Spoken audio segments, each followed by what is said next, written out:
I look at it this way. If GDC is something that is acting as a center of the games industry, and I think that is a conversation that the games industry needs to have with itself, is a corporate conference necessarily the center people are looking for?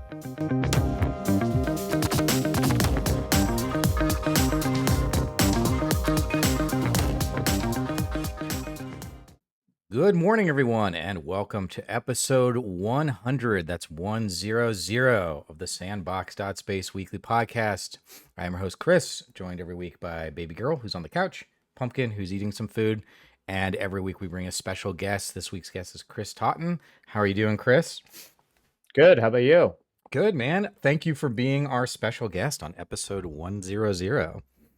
No problem. Congrats on Big 100. Yeah, it's kind of weird to think that we've been doing this for 100 episodes, more or less weekly. We've had a couple weeks off here and there, but yeah, pretty exciting. We've had some really great conversations, and I think it's just, I don't know. I just feel like there's not a lot of like really good quality content around like the game industry. There's a lot about like reviewing games and, there's Yeah. people bitching about all sorts of stuff in the games industry, but this feels like a special time for the industry, which I guess is where we can start. Well, before we get started, why don't you let folks know a little bit about you? So I am associate professor at Kent State University, talking, in game design and animation. I have written several books on game design and animation, including an architectural approach to level design, which is going to be in its third edition soon. I just sent in the manuscript for that to the publisher right before GDC. That's awesome. I Wasn't am, that yeah, thank you. available for purchase at the GDC bookstore? It was, yeah, along with some of the other books that I've written or co-authored. So yeah, no, it's been doing pretty well. People really seem to like it, and it's a neat text because it takes level design in video games and directly compares it and analyzes it according to principles of architecture, which is what my background is in before I was in the games industry. So it's been cool to see people respond positively to that. That's cool. A lot of my work has been with games and the arts, including working with various museums like the Smithsonian or with the Akron Art Museum up here near Kent to have like exhibitions and showcases of games. And I'm also the creative lead on a game called Little Nemo and the Nightmare Fiends, which is currently in development. It's a hand-drawn 2D animated Metroidvania style game based on a very old comic strip. Which has also received many an accolade thus far. Yeah, people seem to like that too. And people can we can wish list this right now on Steam, but also we have a Steam playtest happening right now. So if you go uh, sign up for access on the Steam playtest, we'll let you in and you can check out the game and help us make it better. Awesome. I'm sure we've talked about this, but I don't remember because my brain doesn't work anymore. But my original degree I was going for was in architecture at Kent State. Mhm. So there you Oh go. wow. Small worlds, all the small worlds. Uh, Oh so, yeah. so we both went to GDC this year. You had a pretty active role as I think you're like a senior CA or CA Yeah. lead. You've been doing that for a while. What was your general gist of GDC this year? There's a lot of comments and thoughts about it. Um, it was good. It was smaller. And I mean, I think that's just a general like ebb and flow of events broadly since COVID. Um, I really liked the new pass structure, which was like things were cheaper and people could get into more. Um, and I had students that had never attended before that could access it. I mean, San Francisco is still San Francisco. It's still one of the most expensive cities in the world to get to and stay in and eat in and be in. But that part of it was really cool. Um, as a person who does art and graphics, I was not a fan of the rebrand. I think a lot of people thought renaming it the Festival of Games was kind of silly. And so I'd see a lot of people come up to me and say like, "Oh, Chris, are you enjoying the Festival of Games?" And it's like, we all had I think a chuckle over that. Mm-hmm. And then again, like I'm fairly attached to the old logo. And that makes me sound very much like an old man, but from a graphic design perspective, I thought they changed out some of the designs of things to be less distinctive. Um, but even my kids were like, ew. And Yeah, so they were yeah. I think And I know that's. that's like go ahead. I was gonna say I think that's very fair. One of the first things I noticed when I saw the rebrand is like one, I just think sort of thematically and just as a design, conversation, I didn't find it to be particularly interesting or intriguing.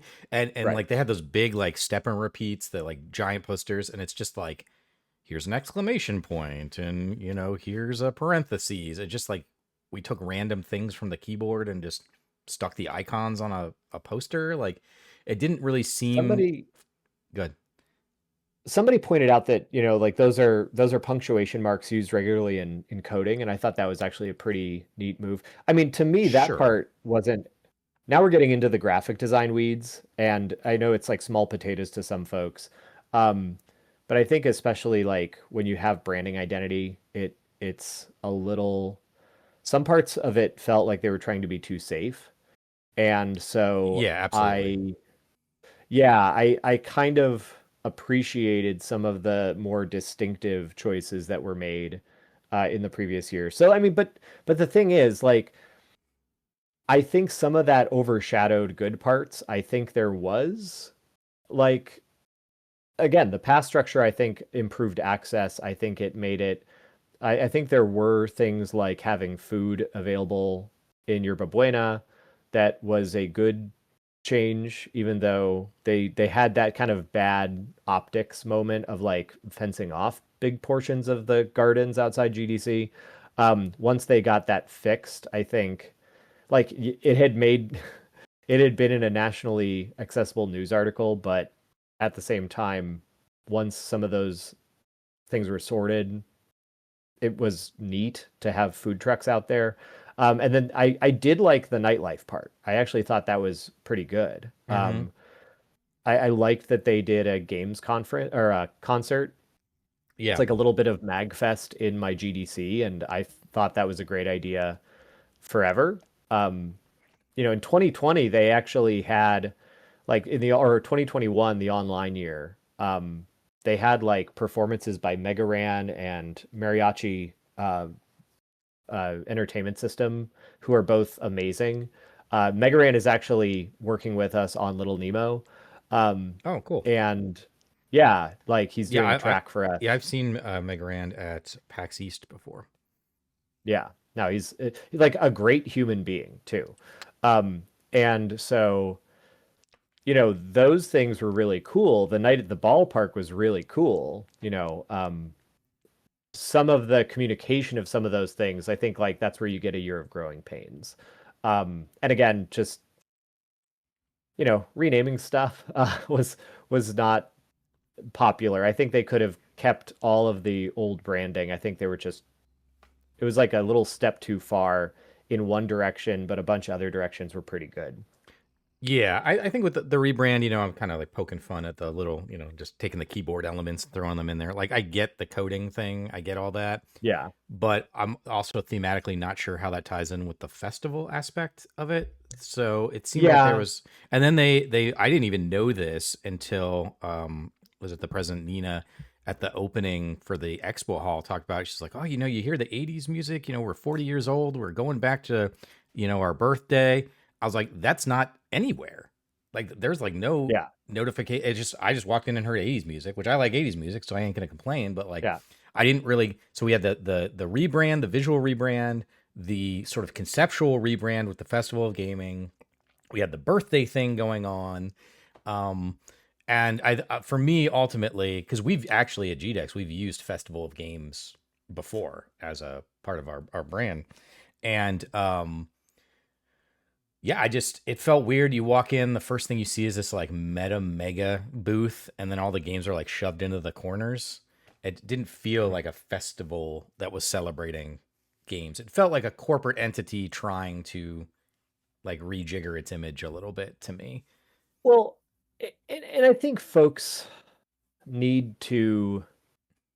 Sometimes I think people forget that like it is ultimately a corporate conference, Sure. and I don't I say that like non-judgmentally. I think it is a corporate entity um, that people go to have artistic conversations and experiences at, and I think both of those things can exist fine.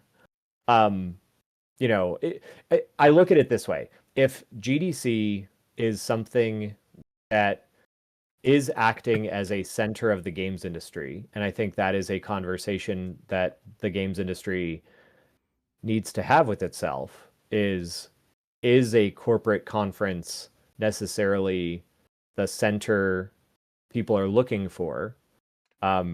Especially like, you saw a lot of lower attendance from international developers for, reasons going on in the United States, Sure. right? So I think those are ongoing conversations that I think are good to have. So like GDC always has the corporate element, and when you see, like you said, the booths are a lot of like AI companies this year. And I don't take that to mean any particular trend. I think anytime there's like a hype for any kind of technology, you see it bear out in the booth rentals at GDC. Um, it's the same thing with like coming out of COVID, there were NFT companies, and now the NFT companies are not getting booths. Mm-hmm. But then you also had in the VR days, like the big VR hype days, there were VR booths of like every type of thing, including I remember one that was like a baby bouncer shaped thing that you would like strap into and put on frictionless shoes and hold a plastic gun while having your VR goggles on, and you'd like play first person shooters while walking in place in like this thing that looked like a baby bouncer, and it was like peak VR absurdity. Sure. And then the next year that booth wasn't there. So like I didn't take that to be any kind of trend apart from, oh, here's the next tech thing. But I think, yeah, you kind of roll with those things and then walk over to Alt Control and play a game where you floss giant teeth, you know. Sure. Yeah, I mean, Yeah. my So, favorite game there was the Black Emperor arcade game from the Bumble Bear mhm, guys. I really enjoyed that yeah. game. Um, Yeah. and yeah, I feel it. I mean, GDEX has the same thing. We've had a conversation the past 3 years, including this year, on if we're going to do our virtual worlds segment on the expo Mhm. floor for virtual reality and augmented reality. And the reality, pun intended, is that we're just not getting enough booths that want to exhibit virtual reality and AR stuff. So it doesn't make sense for Yeah. us to have a alternative worlds. That used to be something that OU really sponsored. They were Mhm. really all about virtual reality, Ohio University. But this year we're just not going to do it because we don't. I mean, we might have like one or two VR booths, and at that point, it doesn't make any sense to like create a whole space around them. Right. Um, so yeah, I agree with that. And I think you said something very astute, which is the maybe a little bit of part of worry, but a part of reality is like the industry kind of has to have a talk with itself about what it is and what it wants to do and how it wants to function, because particularly in a time like now with sort of economic uncertainty and resource scarcity, people tend to pull back and become very skittish. And so a Hmm. lot of the big companies that you would depend on for a GDC or a GDEX or whatever aren't spending right now. They're just Right. not doing sponsorships and stuff. And then there is a there's a very obvious, we'll say, design pull towards some of these newer slash older, like, but sometimes predatory Skinner box monetization systems in games. And, Hmm. everyone's just like, well, stuff's rough. We need to get our dollars where we can. But ultimately, I don't think that that's going to work well for the industry, which has traditionally been an industry by, and maybe people like you and me were just fools and we just love games and we spend all of our time and money doing these things. But the games industry, by and large, was a very passion driven industry. And a lot of developers and designers and producers could go make money, more money in other industries using their Hmm. transferable skills than they could in the games industry. And it seems like to me, I want to maintain that passion. I want to maintain that connectivity because I think that's something that makes the games industry special. But I have noticed conversations and things, it's becoming a little bit more, I don't know, a little bit more tight to start, connecting with people and stuff. And I don't know. I don't want the games industry to lose the fire it has that started it and made it special, which is a natural kind of just part of commercialization and the free market as it tends to move in that direction. But maybe Right. am I over worrying?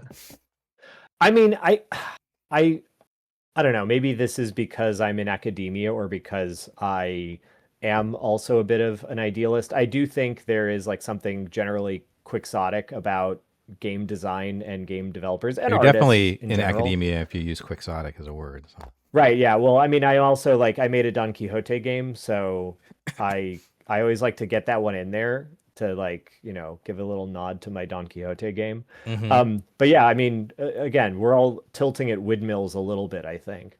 Um, in at the same time, I do think that some of what we're seeing is that um creative trends at least and some audience trends seem to be veering towards, and there's like a desire for games like, Clair Obscur Expedition 33, where, a game like that can be cheaper, made by a smaller team, a little more agile, um, and, get game of the year, but also have lots of like commercial success because it is a strong story driven experience with well-written characters and a sense of whimsy and all of these things that I don't know if you've played through that, but No, it that's my next really game on the list. it took me back to like even Super Nintendo RPGs. It felt very Okay, much nice. like you know uh it had a lot of hints of like Final Fantasy like 6 through 8, and I think the lead developer of that said 8 is one of his favorite games ever.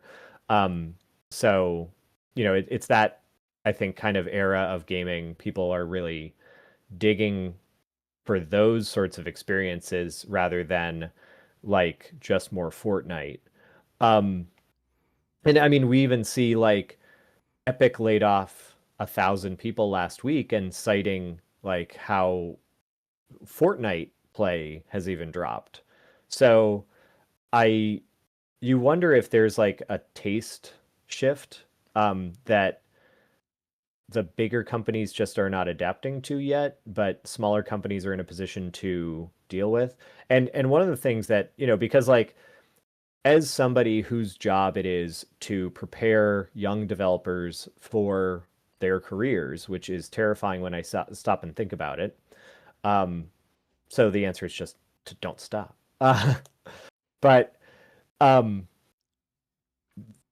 when I talk to families about this, I tell them, I'm like, look, it's never been a good time to get a job at a big game studio. It's always been, even at the best of times, it's been hyper competitive, if not, you know, um, what we see now, which is that those places are doing different economic things and expressing different economic goals than, having tons of people employed with them. Um, so, but what I tell them is like people, you mentioned transferable skills. Transferable skills, especially when you are a person who is teaching game development in a not hub place like Ohio, Hmm. is always been the name of the game. And, there was a lot of conversations among educators at GDC about like, oh, geez, do we need to start thinking about transferable skills? And, it was very much like you all weren't. Yeah, you should have been But this whole time. right. And I think, that is one of the things about GDC that again, I think people it's worth remembering is that it is a San Francisco conference and it was started as a San Francisco Bay Area conference, right? And why that matters is that I think the general trend of everything in the games industry is small group of people in a place say we should do a thing for ourselves, and then they do it and it's successful and it grows and then it becomes the national thing. But I think what we're starting to see is that we are taking some of these as the center when it really just started as like GDC started as a conference in Chris Crawford's living room, Hmm. like a collection of the people he knew. Um, and I think, you know, there's an element of like it was there because that's where the game companies were for a long time. Now the game companies are everywhere. And I think like 10 years ago, there actually was a healthy selection of also regional conferences, um, both GDC branded and not GDC branded, that, you know, I think has fallen off to a degree. I think GDEX is one of the survivors of that push. And MDev is certainly another one. And I think that goes to show I don't like to use the P word because I think it's weaponized against developers, but I think it does show the motivation and the desire for these kind of things in these places to have a space where developers in a region can get together and exchange knowledge and network and find collaborators and show off their art. And the same thing goes for like the IGF. The IGF was just like people that were making indie games saying, "Hey, we should have a venue to acknowledge each other." And then it got real big, I think now it's stabilized more than it was uh, in a good way. But I think there was like a while there where, the joke about the IGF was always that, oh, they're just letting in like the same group of developers. And it's, you talk to IGF judges from that era and they were like, yeah, we're overwhelmed by all the response. Boy, we wish there were other festivals.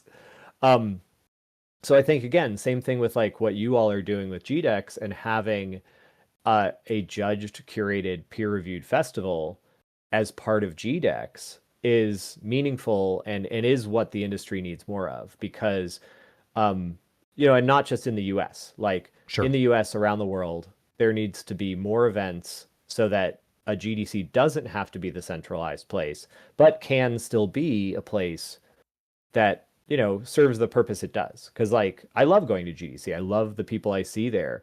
I love seeing people in the conference associate program. I love, it like recharges my batteries in a lot of ways. But it's it makes it hard for other people to break in if it is the only place. So I don't think it should be.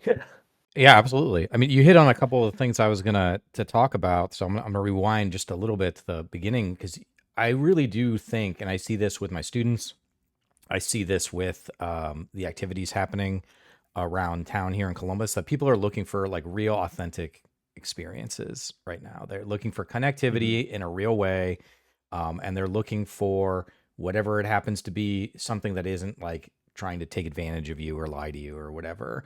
And one of the things that I find funny, you see this in the movie industry, you see this now in the video games industry, where it's just like something like Claire Obscura, for example, like, you know, people were caught off guard by like how successful it was and stuff. I was like, I mean, I think you can get caught off guard by like how many units it's going to sell and how big it is, but like the reason it was successful is the reason that all the movies are successful, which is the reason that all the books are successful, which is they're Hmm. well produced, created by people that actually care about the product, that are trying to tell a human story in some way, create a human experience. And so back to your thought about, these larger companies, I'm this is weird. I don't know if I've ever said this out loud, but like I'm kind of putting a lot of my chips on Grand Theft Auto 6, interestingly enough, as a front-facing representation of what a AAA game studio can be and focusing on creating a Hmm. really good experience. I think CD Projekt Red is another one of those companies. I think Larian's probably firmly a AAA company at this point. Um, Yeah. so you're still seeing them. Naughty Dog, I think, is doing a lot of stuff, but there are a lot of medium to large size companies that are just trying to stay afloat and make a product that has consistent revenue streams using a formula that makes sense for them. And Hmm. I really would hope and wish that more companies, and for me, I'm even one of those people that's like, if we need to reduce budgets down and have like, if Naughty Dog, it needs to cut its budgets in half and start working on two projects at one time, but that are Hmm. smaller in scope. I don't think that's in Naughty Dog's DNA, and it's certainly not in Rockstar's when it comes to GTA. Yeah. Yeah. Um, but I think focusing on creating really good experiences, like it shouldn't be a surprise when like I go to roughly a movie a week at the movie theater, and I would Hmm. say 50% of what I watch is complete forgettable nonsense, right? And then, out of that remaining 50%, there's probably like, 50% of that's probably like decent fun. I enjoyed it, but it's not like mind blowing. Um, it's become a machine that has to keep producing products. And a lot Right. of those products, to be honest, just aren't that good. Now I do think Yeah. we're kind of in I was to say I yelled at a student. I didn't yell at a student. We had a discussion in class because they were talking about how the PS5 and Xbox Series X era is like, it's a garbage console era. There's no good games. I was like, I don't know what you're talking about. Like the past 6 years, Yeah. we have had some of the best games ever. Yeah. There's Yeah. so many good games right now that like I'm having trouble even attempting to play all of them, let alone some of them. And Yeah. so maybe that's just there's a negative cynicism kind of going around right now. But I think that also ties back into the first thing that you said that I was mentioning is that I think that's why people are looking for authentic experiences, because people are sick of Yeah. this like cynical negativity that's permeated everything. Right. I mean, one of the funny you mentioned the console experience right now. I think yeah, it goes into like again as teachers and things I tell families when they come to our program is there are the things you are directly marketed as a baseline consumer, and then there are the things that um, are out there in a bigger scope. And going into like GDC again, um, this is why it does surprise me when people kind of don't understand GDC to be a corporate entity in their like in their vision of it. Like I love it. I love seeing my friends there. I get a lot of artistic inspiration from GDC. Um, but it is a corporate entity, but it's a corporate entity where the people in the corporation who are stewarding it um, are allowing and encouraging some of those artistic experiences, right? Sure. You can kind of have a conversation about like the centralization of the talk, you know, uh, selection this year, but and what that did. But I In mean, in I in went to what a in what talk. way? Just for those, what do you mean by that? Um, Just for people who may not be. so basically, like I used to be on the selection committee for the level design summit, and you didn't have that anymore this year. It's just sort of like one board of people selected the talks rather than like subject area experts. So I think that's you know, I heard a few people mention that in their discussions of like, hey, I thought we weren't allowed to talk about XYZ. Um, so there, I think there was like some reaction to it. But at the same time, I went to talks where they were like, hey, we like ripped a model of Mario out of a Nintendo game and put him into our art game. And here's what happened when we showed it in a museum. And it's like, nah, okay, here's the GDC that I think like is there. So but I think part of what we do as teachers is we have to like tell students, yeah, you think like, oh, these are garbage game consoles, but it's like, are you actually looking at some of these lineups? Or are you like, do you know that like, God, I'm like, now that I'm on the spot, I'm like blanking on names of South of Midnight. Or like, do you know South of Midnight exists? They might not. And that game is amazing and a wonderful narrative experience from Well, a different place than yeah. most AAA video games. So that's an Um, interesting little point, real fast. Sorry not to jump on you, but I don't know if you yeah, saw go for it. that article. It was maybe 2 or 3 weeks ago. I think it might come out around GDC, but how most gamers today are only playing like one game. Like everyone has like their Hmm. one game that they play, Yeah. and they're not broadening out to new experiences. And I don't know about you, like I dude, nothing makes me feel older than when I talk about a game in front of my class and they stare at me with these blank expressions. But there are there's just a whole swath of games that students either by age or by echo chamber or whatever just aren't familiar with. And You are the so 10th person I've had this conversation, or like at least the 10th, oh yeah. if not more.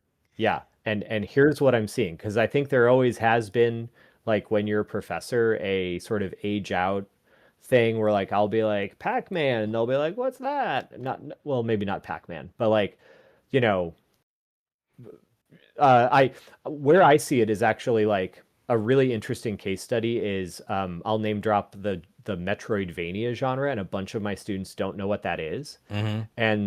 And I'm like, well, okay, yeah, it's a terrible genre name because it's based on two intellectual properties that you may or may not, in retrospect, probably have not experienced because you've not seen mainline releases. Some little bit of activity from Metroid, but not from Castlevania, certainly in the past few years. Yeah. But if I say Hollow Knight, they're like, "Oh yeah, Hollow Knight, yeah," and so they just kind of understand them as like games like Hollow Knight, but not. But Metroidvania appears to, for some, be a very like Gen X millennial word Hmm. that's more familiar to people our age. So there's always that, right? But I think what we are also seeing is, and again, in terms of echo chamber or even just economics, like games are $70 now, and some games are even more than that, and gonna be more than that. You mentioned GTA 6. I cannot wait to see how much that game is going to cost because I I would think not it's be going to yeah. tell us I would not be a lot surprised of if it's a things. $100 at a base level. Oh yeah. And like, is it going to be the straw that breaks the camel's back of like games are too gosh darn expensive now and they become these I saw somebody compare it to opera where it's like opera is like kind of a bougie thing to like in popular perception because it is expensive to engage with. And so they're like gaming is going to become like opera. Let's talk Um about that. Because well, I well oh real quick, yep. but it is related to that. Um, I think what we're also seeing is that students, at least my students, a lot of them are being priced out of mainline game consumption, and you are starting to see this lack of awareness, or people are tuning out console spaces because I'll say something like, "Yeah, who here's played Astrobot?" And then like they haven't played Astrobot, but they will tell you all about a meme-based game that their favorite YouTuber found, and it's just a different gaming world. So they're going for more like free or cheaper experiences, and then occasionally you'll get a flash like RE9, RE Requiem Hmm. seems to have been like all of my students are playing it, but having that like we all bought the same game at the same time experience is something that I haven't really experienced as a teacher since like the early 2010s. Uh, Yeah. so it, yeah. Yeah, I So think yes, GTA okay, could be opera. that. Yeah, GTA could be that opportunity. It's interesting you used Opera as it. So again, one of the things I tell my students is like, look, you're sitting in this room right now because you want to get in the games industry. You are not the typical game purchaser. You know, the Right. most people purchase 1 to 3 games a year. Usually they'll grab, NFL or NBA 2K or something. They might Yeah. grab the one game that they really like, that they've been interested in, and then they might grab, like you said, Resident Evil 9, like something that pops up into the sphere, Hmm. and God of War, GTA, something, The Witcher, something that pops up into the sphere. But most people are not. They don't have a Steam wish list that's like 500, you know, games long, and they're trying to play all this stuff. So that's a big part of it. But I think what you've hit on is something that I've been talking about for months here, that I think is a part of the larger economy, which is, um, people are being priced out of all of their activities, whether it's vacations or movies or video games. And there's the great video I recommend watching it. It's about Las Vegas dying. I'll have to look up the Hmm. actual name of it, but the general gist is that Las Vegas is a microcosm for what is happening in the economy in general, and that is, it used to be a place where lower and middle class families could come, spend a weekend, get a cheap hotel room, get some decent food, a couple free drinks, go walk the boulevard, and just check things out. Now Vegas is catering to the uber wealthy, the people that are willing to spend 10, 50, $100,000 on a hand of poker. Hmm. And a lot of folks are being priced out. I mean, we went to Dice 2 years ago, and you could absolutely everything. It's like microtransaction. The city is what Vegas is. Hmm. Everything costs money in Vegas, and now I'm sure you saw the PlayStation price increases, which is, so the PS5 Pro is $900. This is the second Yep. price increase that Sony has done during this console Yeah. cycle. You and I have never been alive for this to happen before. Like, usually consoles get cheaper midway Yep. through their life cycle. And Yep. the fact that these consoles have gotten more expensive twice is really, really disconcerting. Yeah. And it's creating this environment where, like you said, there is a whole, I have a PS5 Pro, but I do this for a living, right? Yeah. I don't have a gaming PC. Well, I've got one right here that I'm kicking with my feet, but I don't play it very often.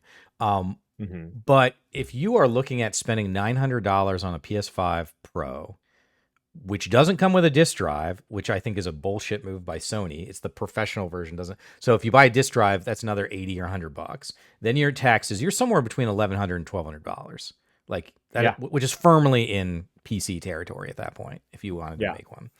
Yeah. But the rest of the world, like, we're looking at it from a sort of like American centric, but like, I was watching a video about gaming in Venezuela the other day. The average public service worker makes between $100 to $300 a month in Venezuela. So a PS5 Pro at $900 plus tax is 4 months of work, straight Hmm. devoted, like no rent, no food, no anything. So yeah, there's this whole branch of the games industry that's being, and I guess globally, people like you and I are the whales because we're in the US and we make decent money generally. Um, Hmm. but it's becoming really, really problematic. And I think, back to GTA 6, it's going to be very interesting because Rockstar is releasing GTA 6 on console first. So, Hmm. literally, the best way to play GTA 6 will be a PS5 Pro, like straight up, Hmm. if you want the best experience. And I have no doubt that Sony and Rockstar are working behind the scenes to make sure that that game runs at 60 frames per second, upres using PlayStation's PSSR to 4K on the PS5 Pro. Like, that is, I have Yep. no doubt they're going, that's their big marketing push. Um, Right. but that's not the industry I want to live in. It's not the economy I want to live in. But this is Right. happening in every sector of the economy, whether it's Oh yeah. food, like Well, McDonald's is pricing people out, you know? yeah, which is wild, right? And one of the things when it comes to games is that, and again, going back to things I tell the families that come to our program is like, okay, so those companies are working at these very slim margins. This is why you see these layoffs. This is why you see these things. There are different types of game development that are not working in those ways. Some of them are just like, different sectors. Like serious games is a different sector, right? There are jobs in serious games because people are using these technologies to do things for society in broad ways, education, et cetera, et cetera. Um, but also like you have these smaller game studios, but these smaller game studios are creating these experiences that people want, that are cheaper, that are more accessible, that are going to be offered on more consoles and computers. And people will be able to buy a Expedition 33 or, a Silk Song or something like that. So this is why smaller situations, this is why kind of more agile thinking in terms of like what opportunities are out there in the games industry are are a good thing to think about, for folks like us. Because, or um, I've just started telling my colleagues, I think one of my models for success now is, like, and we just had Princeton Review come out. And I'm proud to say Kent State is number 30th on the top 50, which is pretty great. This is like the highest we've been before, even, not that long into us having our own program. Thank you.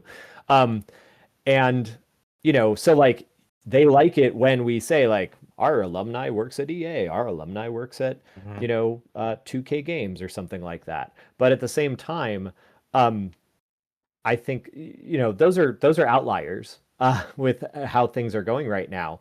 I almost wanted to write like AAA jobs in this economy on this. I wouldn't, but Yeah. like really, what it comes down to is a good model for success for something like that is like you're coming to learn a medium like an artist. Um, are you going to get a job with your skills in this medium? Probably you could, actually. People need graphics. People need some kind of programming or scripting. People need the skills that go into game development.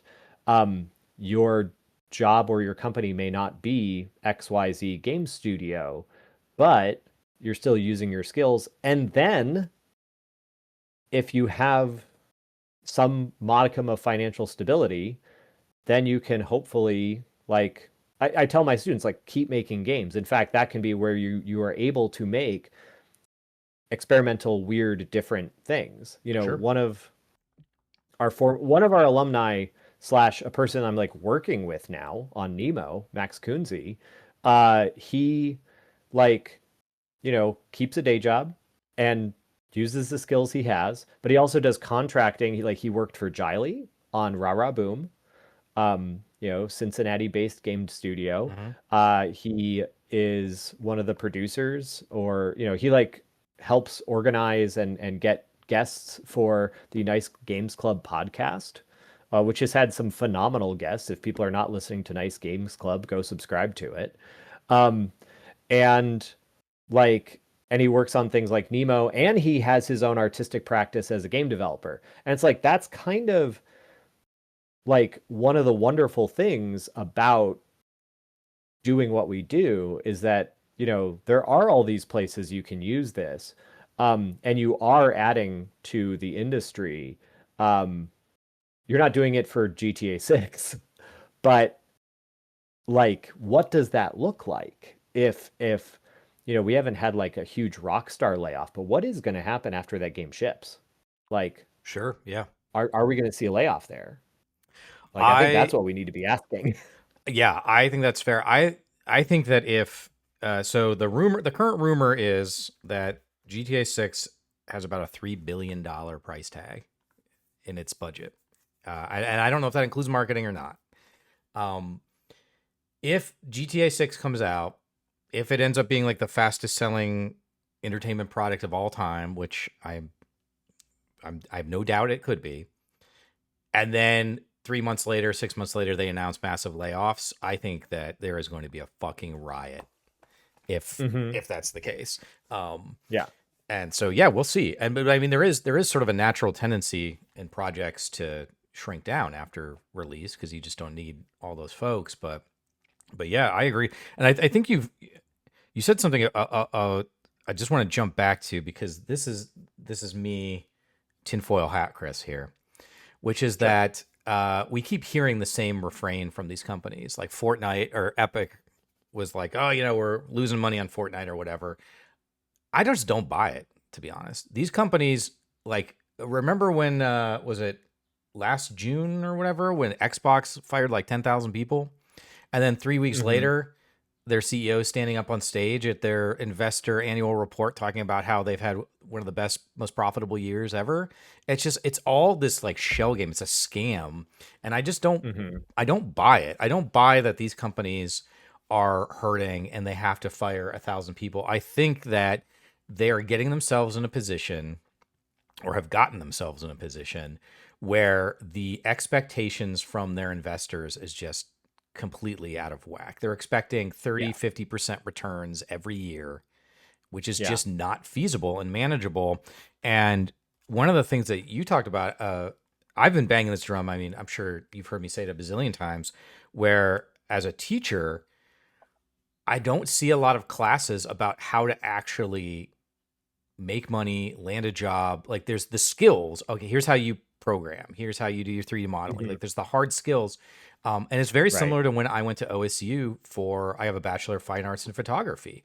Every class Yeah. was about the skill, building the skill set of being a photographer. No Yeah. classes about how to actually On make a living entrepreneurship. on it. And I've been saying this. I any university listening that wants to have me, I have a studio building course that I've taught. I've taught it at Yeah. Shawnee State. Shawnee State's the only Yep. school that has been willing to bring somebody on where I teach you about getting a job in the industry. I teach you about building an indie studio. I teach you about preparing your resumes to just get you into a place that when you leave, if you can even be 20 or 30% further in your career process than everyone else Yeah. graduating, then a lot of doors are available to you. Yeah, that's a drum that I've been banging as well. I need to get behind the curtain. I need to get clarity on like whether or not we can run what would be essentially for us be a special topics course with a I'd rather have like a guest do it. Like people are like, "Oh, Chris, you run a studio." I'm like, "Not sure. Fine. Yeah, kind of." But yeah, somebody like you or Ben Cole, who I work with, who does, a ton of contracting work and is amazing. I work with him on Little Nemo. Um, that kind of thing, I think schools need to teach that. And then like, you mentioned having a set course for it. One of the things that I always tell my students is like, look, there is a secret class that I will start into if you provoke it, but I kind of need to see that you're like ready for it. And then Mm-hmm. they'll ask me a question about anything in terms of entrepreneurship or even just like what it's like being a game developer. And I will just launch into it. Because, like, you mentioned, we've been talking about like getting jobs in industry, doing stuff in industry, things like that, and what it's like working, and then like the what it's like buying games and the market of games and things like that. There's a ton of stuff out there where people are saying, it's actually the best time to get into retro. Like there's a ton of games you haven't played if you just go back in and we're seeing Gen Z adopt things like the Nintendo DS and Mm-hmm. really just devices that are not smartphones because they like the idea of like this camera is a camera and is only a camera because and I mean I do too. That was great. Um and so yeah, like I love taking my analog pocket around because it's only a game console, right? Sure. Um and so but at the same time, um in terms of like what it's like running some of these small businesses of games, the thing you I tell students is like don't write off any engine, don't write off any experience, don't write off any um like style of game, So students are kind of like you said, skill building, sold a bill of goods at a lot of schools of you must learn the Unreal Engine. I'm not picking on the Unreal Engine or Epic in Sure. particular. I mean, we can pick on Epic, sure, let's do that. Go for it. But or like Unity or something, any of these popular. game engines that people get jobs with. If you're only thinking that you are making real games, if you're making it in Unreal or Unity, you're making a huge mistake. Because one of the things I tell them is like, well, there's a lot of educational reasons I'm going to show you GB Studio, which is that Game Boy engine I used to make my game Kudzu. Mm-hmm. Um, and those include like learning to develop for smaller devices, right? Because eventually you're going to make a mobile game or a Nintendo Switch game, et cetera, et cetera. But, you know, at the same time, I'm like, look, if you make something in my class and it's got legs, there are publishers that publish retro games for Sure. new Mega Cat, right? Um, and if you get a if you successfully get them to publish your game, it doesn't matter that it's Game Boy, it doesn't matter that it's an NES game. You pitch to a publisher and we can talk about what that looks like. We can talk about what kind of publisher deals are out there when you run these kind of things. I've gone on it's like, hey, we're canceling the lecture today because you asked me about publisher deals and I'm going to give you my lecture about that instead. We've done that all sorts of different times. That's And great. then if they like it enough and they say we're going to put it on a console, it doesn't matter if it's an Unreal game or not. You're on the Switch. End of story. Like you did it. Now you have the console certification stories. Don't call it a D-pad. Pro tip, everybody, don't call it a D-pad. It's directional buttons. Um, but like teaching students what it means to get published, like that blows their minds. But it's the kind of thing that, yeah, I always like to take the time to do because, like you said, this is the real thing. This is the actual meat of existing in the industry. It's not just like being good at Maya.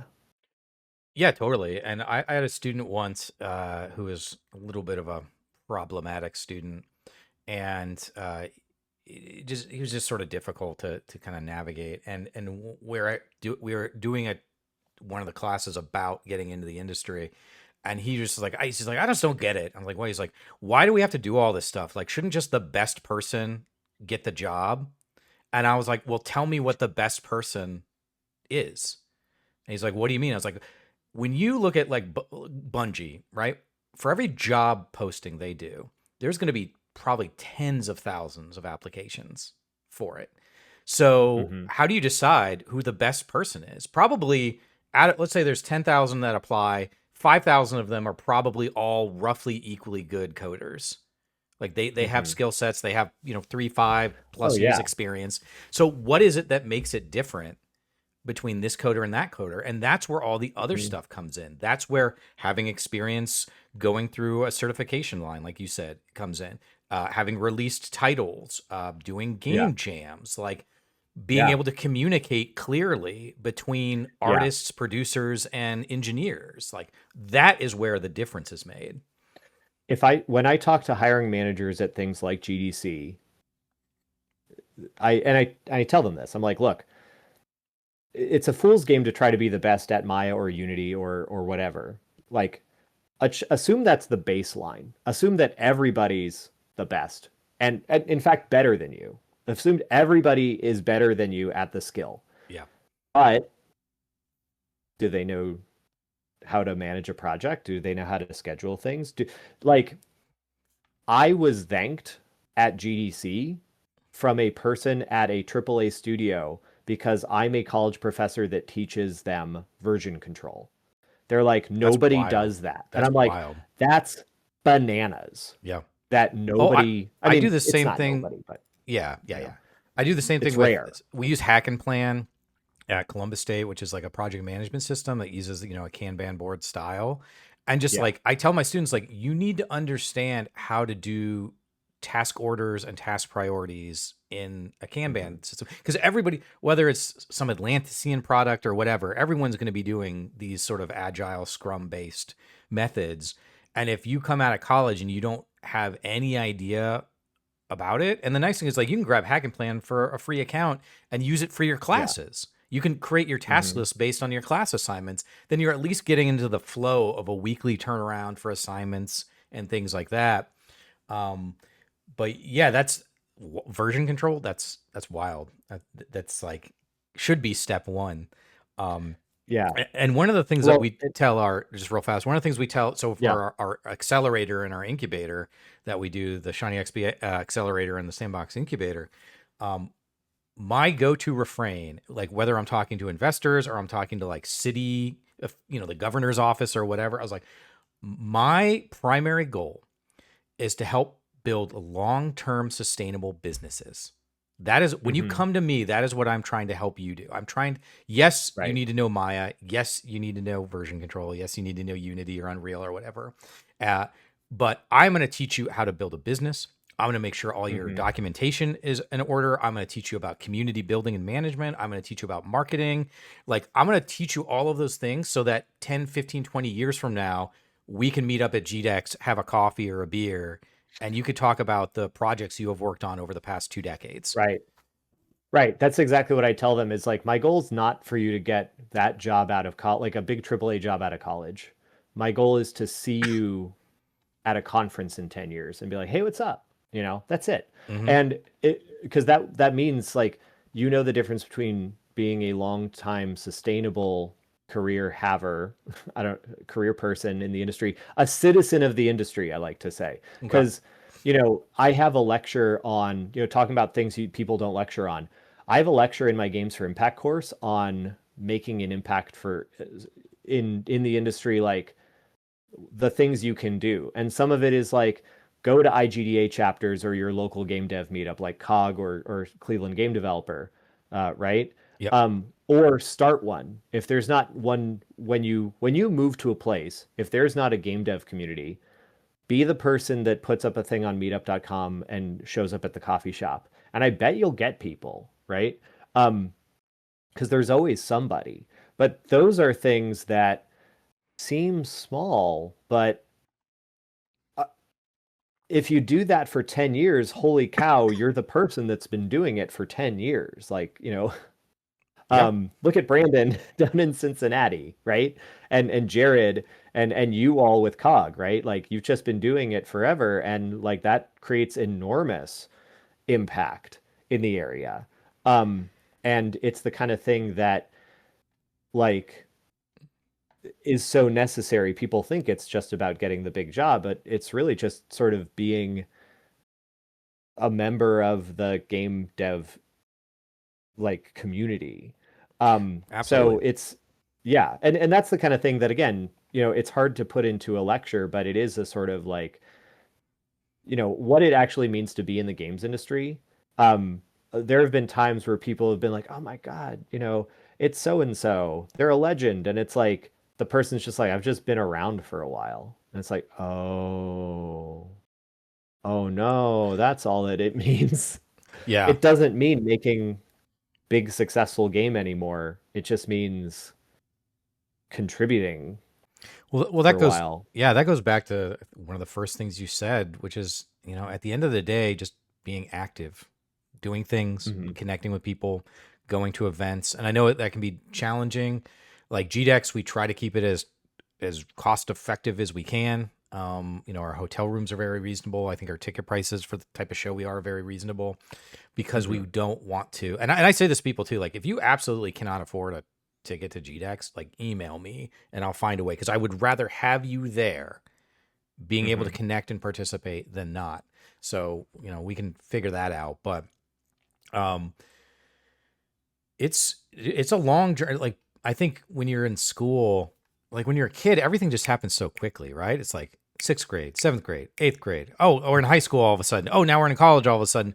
And then you get out of college and you're like, it just sort of stops because you're like, oh, I've got Yeah. 40 years of career ahead of me. I need to start Yeah. thinking more strategically about how to do this. Yeah. And if you're not given those skills, you have to learn them on your own. And I've said this before, but like, so we started Multivarious in 2012. I have probably straight up wasted over $1 million over that 15 years simply because I just didn't know the right questions to ask or where to go to get this or that, or like I wasted a lot of money on legal services, for example, in a way that I just did not need to do that. Um, yeah, you blinked and now you're in your late 20s. I'm going to be 45 this year. It's ridiculous. It is Yeah. unacceptable. Um, but yeah, ultimately, you need to sort of, I always say, set yourself up for success, because you don't want to be chasing success when it comes to you. You want to be prepared for it. But then also, stuff just happens, man. This is one of the worst times for the games industry. This is one of the worst times Multivarious has ever been in, and GDEX has been in. Like, we are in dire financial straits, none of which was our fault. So like the Shawnee XP Accelerator, for example, that's a federally funded program for this build to scale program that's existed forever. And the administration just didn't do it. The money is there. Hmm. It's approved by Congress. Like, they just didn't put out the application for it. And Right. so, the X number of millions of dollars we were expecting to get to run this program are just wafting in the wind somewhere.